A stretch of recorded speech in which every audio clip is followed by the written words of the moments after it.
Hello, and thank you for joining us. I'm Mia Horvit, coming to you from my home in Tampa, Florida. Our Carolina Insider team is spread out across the country because of the COVID-19 pandemic, but we'll continue to bring you shows from our homes to yours for the rest of the semester. Our top story today, South Carolina's public schools will remain closed. The buses have been parked since mid-March because of the COVID-19. Governor Henry McMaster says online learning will continue through the end of the school year. The South Carolina High School League has also canceled all spring sports seasons. State Superintendent of Education Molly Spearman hopes to have schools reopened in August, if they can do it safely. Governor McMaster says it's time to let some businesses get back to business.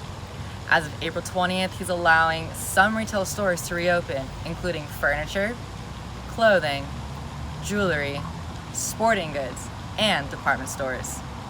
Still, McMaster says those businesses must operate at 20% occupancy. McMaster has also lifted an executive order that closed South Carolina's beaches. He says local governments should decide if they will reopen.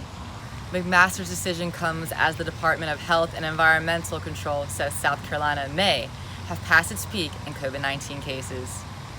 As of April 22nd, DHEC has confirmed about 4,800 cases of COVID-19 in the state, with at least 140 deaths. DHEC officials say South Carolina could be on the downward slope of the curve.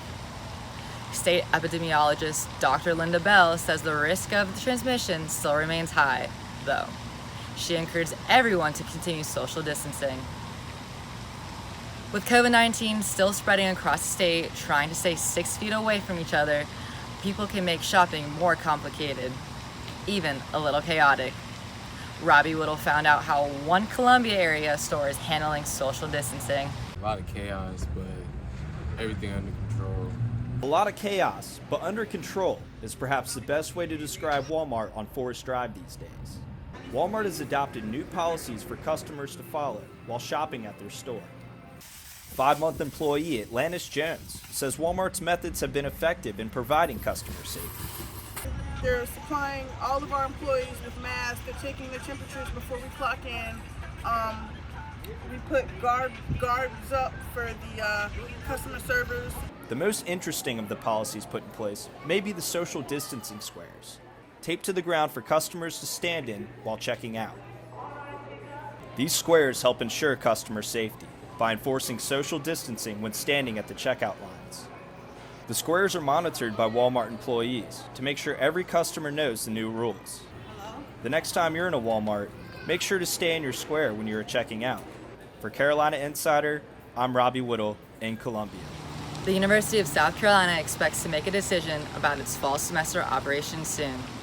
USC President Bob Caslin told the university's Board of Trustees that he hopes to have a decision by May, but will make the call no later than June 15th.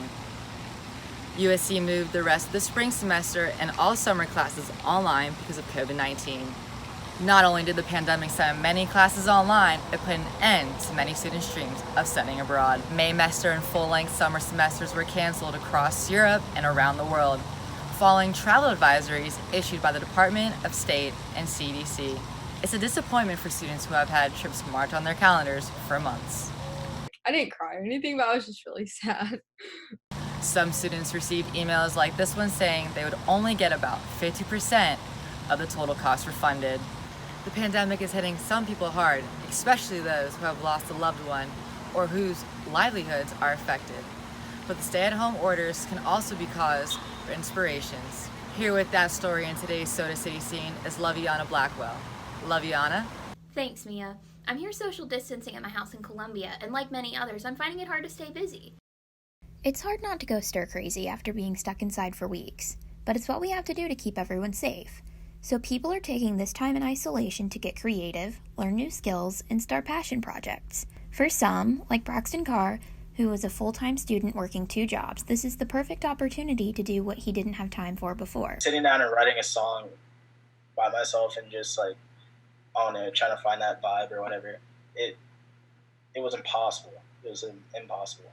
So I just figured, why not now while I have the time, because that's all I've been asking for is time. Others are creating because they have to.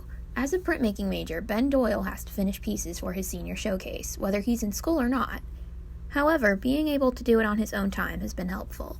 It's definitely making it a lot easier and to just kind of focus and get some work grinded out. We'll get through this if we can think outside the box while we're stuck inside the house. Back to you, Mia. Thanks, Lovianna. That's it for this edition of Carolina Insider, a student production from our homes across the country and the School of Journalism and Mass Communications at the University of South Carolina. Thanks for joining us. We'll see you back here soon. Stay safe, Gamecocks.